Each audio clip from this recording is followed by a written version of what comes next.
All right, guys, today we're gonna build our own sculpture to go in a sculpture park. To get started, what I'm gonna do is I'm taking the pointier end of this skewer here in a little piece of clay, and I'm sticking the clay on like this. This is gonna help it stick. So I have a little wad of clay in the stick. I'm gonna take that stick and I wanna poke it into my cardboard, and then I'm gonna use the clay to kind of build a little base for it. I think I actually need a little bit more for mine. And this just kind of stabilizes it so it doesn't fall over. We will paint these later, so if you don't like the look of what you have on your base, don't worry about it too much because it's gonna get covered up. All right, now I can start building up. So I'm gonna take one of my beads or pieces of cardboard and stick it on. To stick the cardboard on, what you have to do is kind of look for those little bumps in the cardboard. This cardboard is called corrugated cardboard, and so the bumps are kind of what goes through the skewer. And I can come to your table and show you if you're having a hard time seeing. I can take these beads and just slip them right on. This bead got a little bit of clay on it. I can turn it into a pattern if I like, or I can just keep building up. Maybe I'll do 2 beads in a row. And again, don't worry too much about the shapes or the colors because these will wound up getting painted.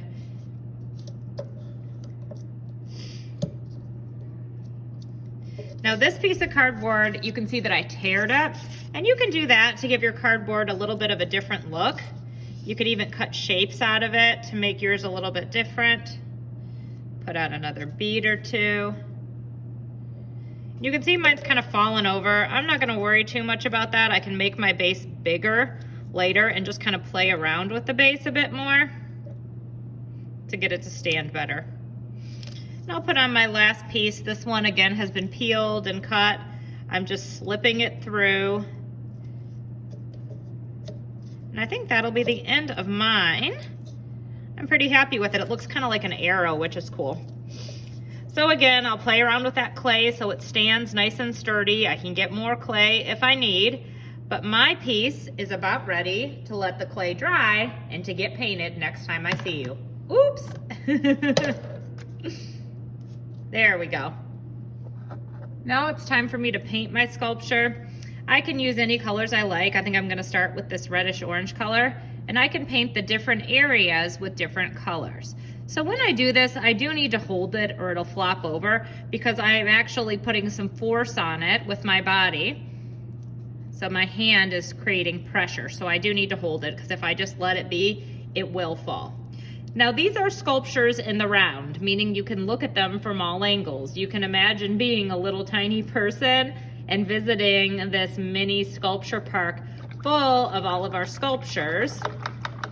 So you want to make sure you're painting all the sides, not just one side, like you would a piece of paper or something like that.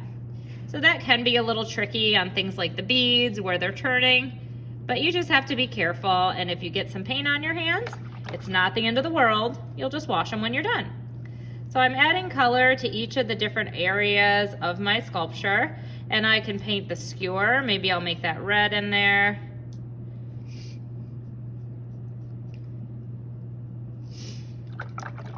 Rinsing my brush in between each color.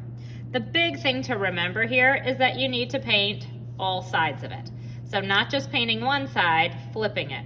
Something that's kind of fun to do, and I'll pick this up to show you, is to scrape away. So I just painted it. I can add texture by scraping my wet paint. That's kind of a cool trick that artists use. And I'm rotating it while I work. And when you're done, you're gonna have a really cool piece of art that's meant to be viewed with your friends' artwork. So we will put them all together so people can visit a mini sculpture garden. Have fun, guys.